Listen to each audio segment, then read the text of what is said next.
This 1899 portrait of a mother and daughter looks peaceful until you notice what's hidden in the child's eyes. The photograph arrived at the Smithsonian's National Museum of African American History and Culture in Washington, D.C. in the spring of 2017, part of a larger donation of historical artifacts from a private collector in South Carolina. It was a simple portrait. A black woman and her young daughter, perhaps 6 or 7 years old, posed in a photography studio. The woman sat upright in a wooden chair, her expression dignified but weary, while the child stood beside her, one small hand resting on her mother's shoulder. Both wore their finest dresses, carefully pressed and adorned with modest lace collars. The photograph was dated 1899, taken in Charleston, South Carolina. Dr. Jennifer Hayes, a curator specializing in post-Reconstruction African American history, was cataloging the donation when she first examined the portrait. She handled it carefully, noting the photographer's mark embossed in the corner. Wesley and Sons, Photography, Charleston, SC. The image was remarkably well preserved, the sepia tones still rich and clear despite more than a century having passed. Jennifer set it aside with dozens of other photographs, intending to include it in the museum's growing collection of late 19th century family portraits. But something about the photograph nagged at her. She found herself returning to it throughout the day, studying the faces of the mother and daughter. There was something in their expressions, particularly the child's, that felt unsettling.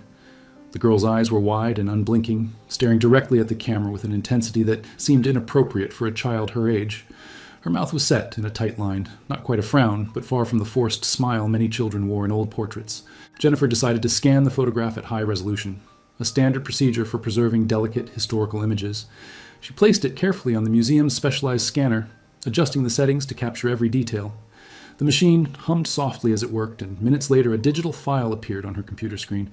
She zoomed in, examining the woman's face first, the lines around her eyes, the set of her jaw, the careful way her hand rested in her lap. Then she moved to the child. Jennifer enlarged the image further, focusing on the girl's face, and that's when she saw it. At first, she thought it was a flaw in the photograph, a spot of damage or discoloration. But as she zoomed in closer, her breath caught in her throat. There, reflected in the child's eyes, barely visible but unmistakable once you knew to look for it, was an image that didn't belong. It was a silhouette, a human figure, suspended in the air, dangling from what appeared to be a tree branch. The reflection was tiny, distorted by the curve of the child's cornea, but it was there. Jennifer's hands began to tremble as the implications settled over her like a weight. She zoomed in further, adjusting the contrast and brightness, trying to convince herself she was wrong. But the more she enhanced the image, the clearer it became. The child had been looking at a lynching, and the photographer had captured it, preserved forever in the reflection of a 6-year-old girl's eyes. Jennifer couldn't sleep that night. She lay in her apartment in Northeast D.C., staring at the ceiling, her mind racing through the implications of what she had found. The image haunted her, not just the horror of the lynching itself, but the fact that a child had witnessed it, that a photographer had captured it, and that it had remained hidden for more than a century, waiting to be discovered. The next morning she arrived at the museum early and went straight to the archives. She needed to know more about Wesley and Sons Photography, the studio that had taken the portrait. She pulled up the museum's database of historical businesses in the American South, cross-referencing with census records, city directories, and newspaper advertisements from Charleston in the 1890s. Wesley and Sons had been a prominent photography studio in Charleston from 1887 to 1903, operated by a white photographer named Edmund Wesley, and later his 2 sons, Thomas and Robert. The studio advertised services for all manner of portraiture and commemorative photography, and according to city records, it had served both white and black clientele, though likely in segregated sessions, as was common in the Jim Crow South. What Jennifer found next made her stomach turn. In the Charleston newspaper archives, she discovered several references to Edmund Wesley in connection with public events in the late 1890s. One article from 1897 mentioned that Wesley had been commissioned by local authorities to photograph significant civic gatherings.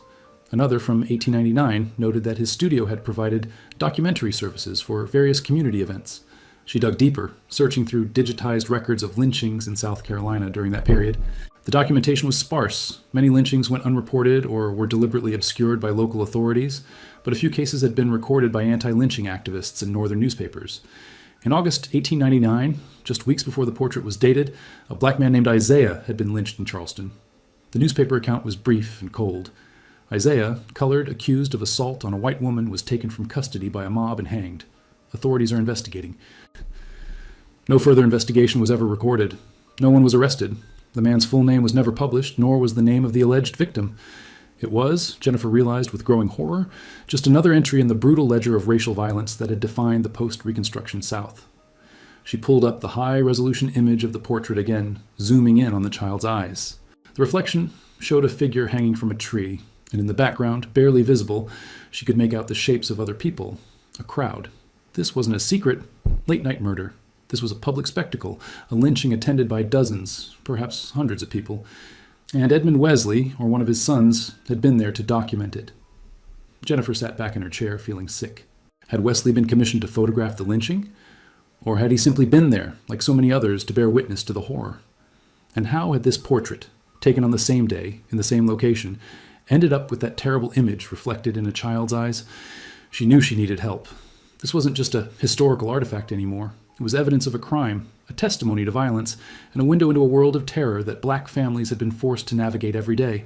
Jennifer picked up her phone and called Dr. Marcus Ellison, a historian at Howard University who specialized in lynching and racial violence in the American South. If anyone could help her understand what she had found, it was him. Marcus arrived at the museum 2 days later, his expression grave as Jennifer led him to her office. She had sent him preliminary scans of the photograph, but he insisted on seeing the original. She handed it to him carefully, and he held it up to the light, studying it in silence for several minutes. "I've seen hundreds of photographs from this period," he said quietly. "Family portraits, studio shots, commemorative images, but I've never seen anything like this." He set the photograph down and looked at Jennifer. "Do you know who they are? The mother and daughter?" "Not yet," Jennifer admitted. The donation came with minimal documentation, just a note saying the collection had been found in an estate sale in Charleston. No names, no family history. Marcus nodded, his jaw tight. "We need to find out who they were, and we need to understand exactly what happened that day." Over the following weeks, Marcus and Jennifer worked together to reconstruct the events of August 1899 in Charleston.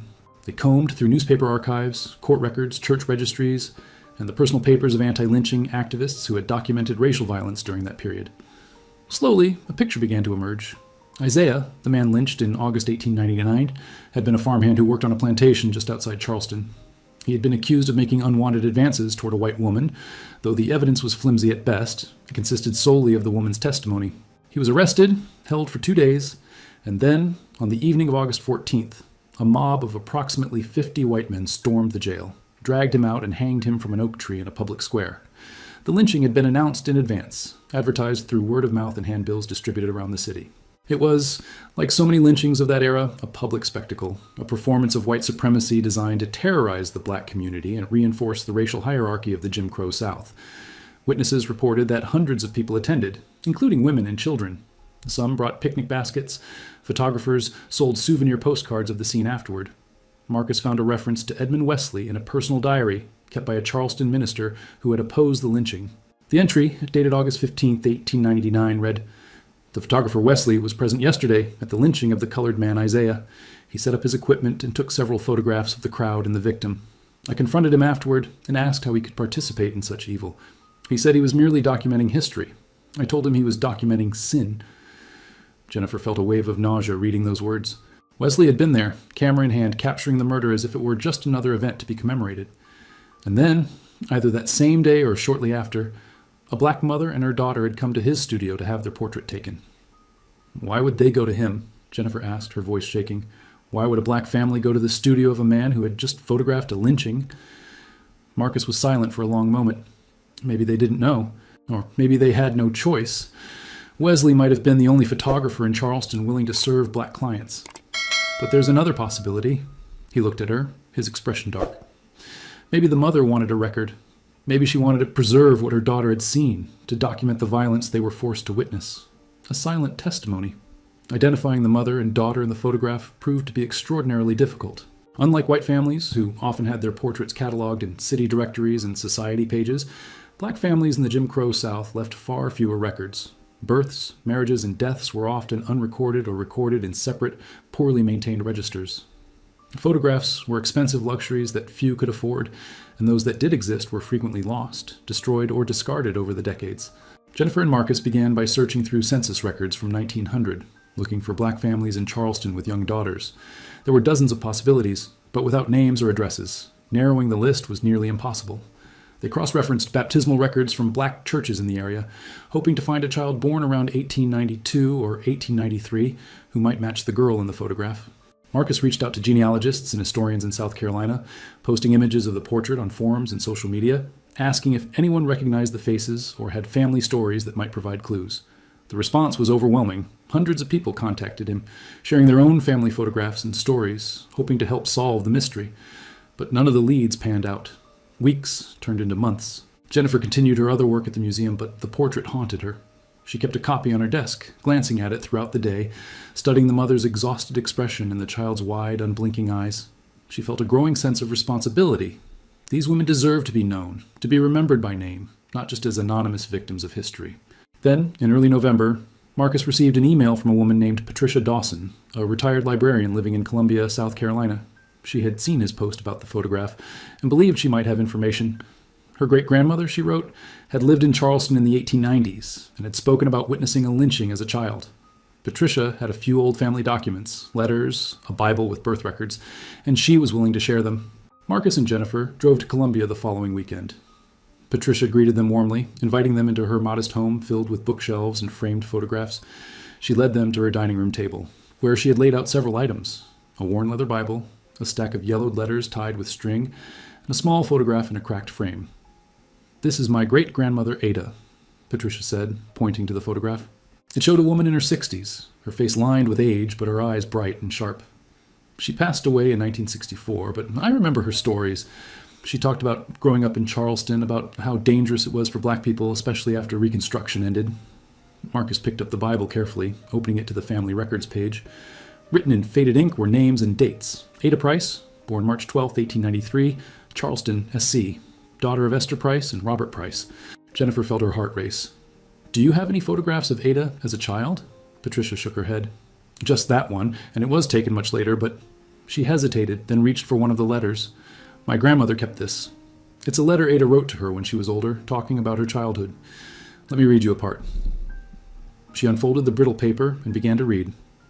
"Mama took me to the photographer in the summer of 1899. I didn't want to go. I had seen something terrible the day before, something I couldn't forget, but Mama said we needed the photograph, that it was important. She said someday people would need to know what we survived." Patricia handed the letter to Jennifer, who read it with trembling hands. The handwriting was shaky but legible, written in dark blue ink on paper that had yellowed with age. Ada had written it in 1958, 5 years before the March on Washington, during a period when the civil rights movement was gaining momentum and old wounds were being reopened. The letter continued. "I was 6 years old when I saw them hang that man. Mama tried to cover my eyes, but I had already seen. He was innocent, everyone knew it, but no one would say so out loud. The white folks came from all over town to watch. They cheered when he stopped moving. I had nightmares for years afterward.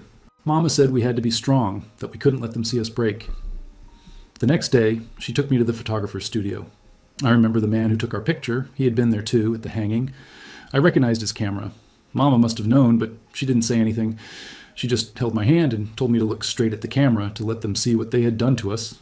Marcus sat back in his chair, his eyes closed. "She remembered," he said quietly. "She remembered everything." Jennifer looked at Patricia. "Did Ada ever talk to you directly about this? About what she saw?" Patricia nodded slowly. "When I was a teenager, I asked her about growing up in the South during Jim Crow.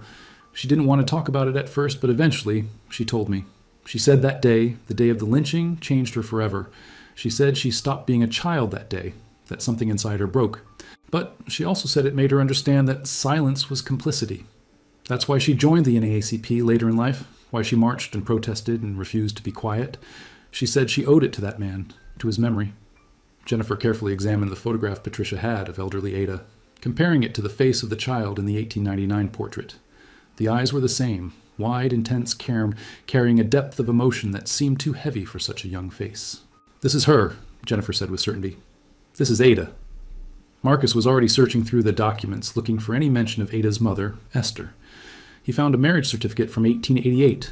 Esther Johnson, age 19, married to Robert Price, age 24, Charleston, SC. There was also a death certificate for Robert, dated 1897. He had died of pneumonia 2 years before the photograph was taken, leaving Esther to raise Ada alone. So Esther was a widow, Marcus said, supporting herself and her daughter in Charleston in the 1890s. That must have been incredibly difficult. Patricia pulled out another document, a faded receipt from Wesley and Sons Photography, dated August 16, 1899, the day after the lynching. It was made out to Mrs. Esther Price. Payment received for one family portrait, $2.50. Jennifer stared at the receipt, her mind racing. $2.50, a significant sum for a widowed black woman in 1899. Esther had spent that money, perhaps money she desperately needed for food or rent, to have this portrait taken. Why? What had driven her to go to that studio, to face the man who had photographed her community's trauma, and to immortalize her daughter's pain? She was documenting it, Marcus said, as if reading Jennifer's thoughts. She couldn't speak out.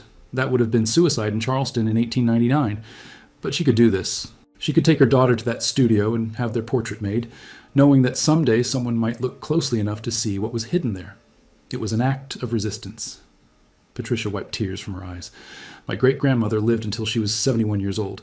She saw the civil rights movement, saw black people finally fighting back against Jim Crow. I think she would be glad to know that her story is finally being told. With Ada and Esther now identified, Marcus and Jennifer returned to Charleston to locate the exact site where the lynching had occurred. Historical records indicated it had taken place in a public square near the center of town, but the city's landscape had changed dramatically over the past century. Buildings had been demolished and rebuilt, streets had been widened, and parks had been redesigned. They started at the Charleston County Public Library, searching through old city maps and photographs from the 1890s. A reference librarian named Thomas, an elderly black man who had lived in Charleston his entire life, recognized the location immediately when they showed him the historical descriptions. "That would be Hampton Square," he said, pointing to a spot on an 1895 map. "It's not there anymore. They tore it down in the 1920s and built a parking lot. But my grandfather told me stories about that square. He said terrible things happened there." Marcus and Jennifer drove to the location that afternoon. It was, as Thomas had said, now a parking lot serving a modern office building. Cars sat in neat rows where the oak tree had once stood, where Isaiah had been murdered, where hundreds had gathered to witness and celebrate his death. There was no historical marker, no acknowledgement of what had happened here. Jennifer stood in the middle of the parking lot, feeling the weight of erasure. "They wanted everyone to forget," she said. "They wanted to bury this, to act like it never happened." "That's why Esther's photograph is so important," Marcus replied. "It's proof. It's a testimony that can't be erased." They spent the rest of the day interviewing elderly residents of Charleston, asking if anyone remembered stories about the lynching or about Hampton Square. Most people were reluctant to talk, uncomfortable with dredging up such painful history. But one woman, Mrs. Dorothy Hughes, age 89, invited them into her home and shared what her grandmother had told her. "My grandmother was there that day," Mrs. Hughes said, her voice quavering. "She was just a girl, maybe 10 years old. Her mama brought her because that's what people did back then. White folks wanted black folks to see what would happen if we stepped out of line. My grandmother said she never forgot the man's face, how scared he looked, how he kept saying he was innocent. She said she saw a woman in the crowd with a little girl, and the woman was crying, trying to pull her daughter away, but the crowd was too thick. She always wondered what happened to that little girl, whether she was okay." Jennifer felt chills run down her spine. "The woman? And the girl? Do you think that was Esther and Ada?" "Could have been," Mrs. Hughes said. "There were a lot of black folks there that day. Not because we wanted to be, but because we didn't have a choice. If you didn't show up, folks might think you were sympathizing with the victim, and that could get you killed too. So we went, and we watched, and we tried not to let them see us cry." Marcus leaned forward. "Mrs. Hughes, do you know what happened to Isaiah's body after the lynching?" She shook her head sadly. "Nobody knows. They cut him down eventually, but there was no funeral, no burial that anyone recorded. His family, if he had any, probably couldn't claim the body without putting themselves at risk. He just disappeared like so many others." But back in Washington, Jennifer and Marcus worked to piece together a complete narrative of what had happened in Charleston in August 1899. They now had names, dates, locations, and testimonies. What they didn't have, and what they desperately wanted, was justice, or at least recognition. Marcus began drafting an article for the Journal of Southern History, documenting their findings and analyzing the photograph as a unique form of resistance and testimony. Jennifer, meanwhile, started planning an exhibition at the museum that would center on Esther and Ada's portrait, contextualizing it within the broader history of lynching and racial terror in the post-Reconstruction South. As they worked, they continued to receive messages from people across the country, descendants of lynching victims, historians, activists, and ordinary citizens who were moved by Ada's story. One message came from a filmmaker in Atlanta who wanted to create a documentary about the photograph and the investigation. Another came from a group of high school students in Charleston who were researching local history and wanted to erect a memorial at the site of Hampton Square. But not all the responses were positive. Jennifer received several angry emails from people who accused her of stirring up old hatreds and demonizing the South. One message, unsigned and vicious, read, "That man got what he deserved. You people need to stop dragging up the past and move on." Jennifer deleted the message, but it stayed with her. The photograph had become more than a historical artifact. It was a flashpoint, a reminder that the past was never really past, that the violence and trauma of Jim Crow still echoed in the present. One evening, as she was preparing to leave the museum, Jennifer received a phone call from Patricia Dawson. Patricia's voice was excited, breathless. "I found something," she said. "I was going through more of Ada's things, and I found a diary. She kept it during the last years of her life. And there's an entry about the photograph." Jennifer grabbed a pen. "What does it say?" Patricia began reading. "January 15th, 1963. I am an old woman now, and my memory is not what it was. But I remember that day in 1899 as clearly as if it were yesterday. I remember the heat, the smell of sweat and fear, the sound of the crowd. I remember my mother's hand gripping mine so tightly it hurt. I remember looking up at that man hanging from the tree and thinking, they killed him for nothing. And I remember the photographer, the white man with his camera, capturing it all like it was a celebration. When Mama took me to his studio the next day, I wanted to run, but she told me, we have to do this, baby. We have to let them see what they did. I didn't understand then, but I do now. That photograph, my eyes, they hold the truth. And someday when I'm gone, someone will look close enough to see it." Jennifer felt tears streaming down her face. Ada had known. She had understood, even as a child, that her mother was creating a record, a testimony that would outlast them both. "There's more," Patricia said. "Ada wrote that she wanted the photograph to be made public someday, that she wanted people to know what happened. She said, if my suffering can help someone understand, then it wasn't for nothing." Jennifer wiped her eyes. "We're going to honor that, Patricia. We're going to make sure everyone knows."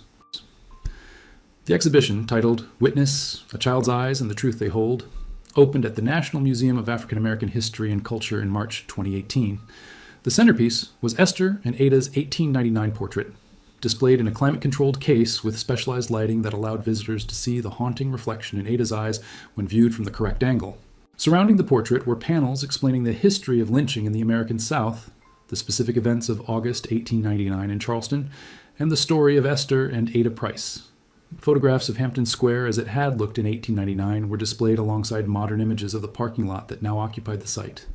Excerpts from Ada's diary and letter were printed on the walls, her words a powerful testament to survival and resistance. Marcus gave the opening speech, his voice steady but emotional. "For too long, the history of racial violence in America has been sanitized, minimized, or erased entirely. We build monuments to the Confederacy while ignoring the thousands of black men, women, and children who were murdered in its shadow. This photograph, this remarkable, heartbreaking image, is a counter-monument. It is evidence that cannot be denied, testimony that cannot be silenced. Ada Price carried this trauma her entire life, but she also carried the truth. And now, thanks to her courage and her mother's foresight, we can finally bear witness to what they survived." The exhibition drew thousands of visitors in its first week. People stood in long lines to see the portrait, many of them weeping as they read Ada's words and examined the reflection in her eyes. Teachers brought school groups, using the exhibition as a teaching tool about the realities of Jim Crow and the importance of confronting difficult history.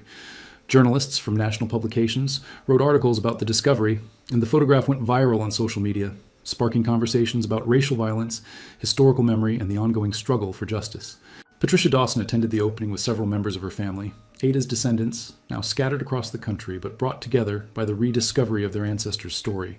They stood in front of the portrait, holding hands, tears streaming down their faces. "I wish she could see this," Patricia said to Jennifer. "I wish Ada could know that her story mattered, that people care." "She knew," Jennifer replied.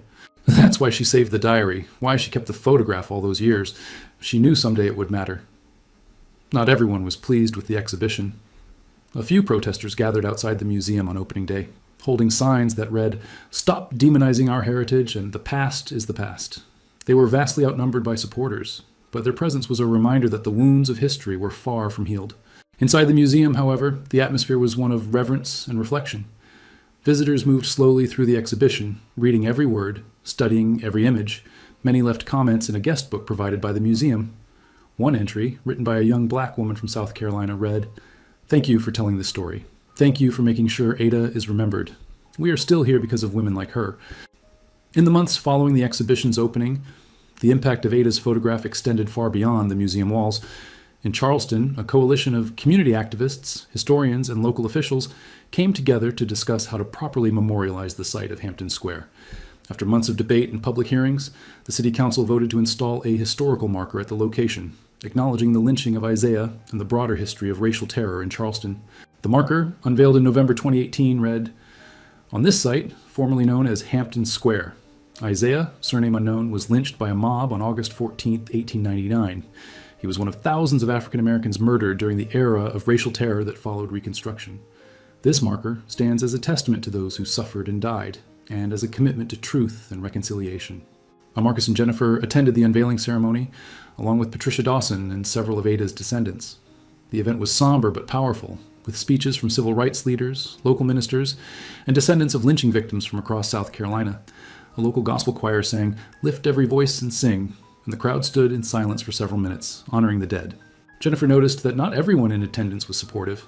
A small group stood at the back, arms crossed, faces hard, but they were outnumbered by those who had come to bear witness, to acknowledge the truth, and to commit to building a more just future. The photograph also inspired changes in education. School districts in South Carolina, Georgia, and Alabama began incorporating lessons on lynching and racial terror into their curricula, using Ada's story as a primary source. Teachers reported that students were deeply moved by the photograph, that it made the history real in a way textbooks never could. Marcus received an email from a high school teacher in Atlanta. "I showed my students the photograph today. We spent the entire class period discussing it. Several students cried. One boy said, 'I never understood before why people say the past isn't past. Thank you for bringing this to light.'" The photograph also caught the attention of the Equal Justice Initiative, a nonprofit organization dedicated to documenting and memorializing victims of racial violence. They reached out to Jennifer and Marcus, asking permission to include Ada's story in their National Memorial for Peace and Justice in Montgomery, Alabama. The memorial, which had opened earlier that year, featured hundreds of steel monuments representing counties where lynchings had occurred, each inscribed with the names of victims. Jennifer and Marcus agreed, and in 2019, a new panel was added to the memorial, featuring Ada's photograph alongside the names of other lynching victims from Charleston County. Beneath the image, a plaque read, "Ada Price, witness, born 1893. Saw the lynching of Isaiah in Charleston, SC, August 14, 1899. Carried the truth in her eyes and her heart for 71 years. May we never forget." Patricia stood in front of the memorial. On the day it was unveiled, her hand pressed against the cold steel. "She's finally at peace," she whispered. "They can't erase her anymore." 5 years after the discovery of the photograph, Jennifer sat in her office at the Smithsonian, reflecting on everything that had transpired. The exhibition had closed after its initial run, but had traveled to museums across the country, Atlanta, Birmingham, Memphis, Los Angeles, bringing Ada's story to millions of people. The photograph had been reproduced in textbooks, featured in documentaries, and studied by scholars around the world. It had become, in many ways, one of the most important pieces of evidence of racial terror in American history. But for Jennifer, it was more than that. It was a reminder of why she had become a historian in the first place, to uncover hidden truths, to give voice to the silenced, to ensure that the past was not forgotten or sanitized but confronted honestly and courageously. She thought about Esther Price, the widowed mother who had scraped together $2.50 to have a photograph taken, who had walked into the studio of a man who had documented her community's suffering and insisted on being seen. She thought about Ada, the 6-year-old girl whose childhood had been stolen by violence, who had carried that trauma for 71 years but had never stopped fighting for justice. Marcus had gone on to write a book about lynching and visual testimony, with Ada's photograph on the cover. It had won several awards and was now required reading in many college history courses. He called Jennifer regularly, sharing new discoveries and leads, other photographs, other stories, other voices waiting to be heard. Patricia Dawson had become an advocate for truth and reconciliation, working with schools and community organizations to teach about racial violence and its lasting impact.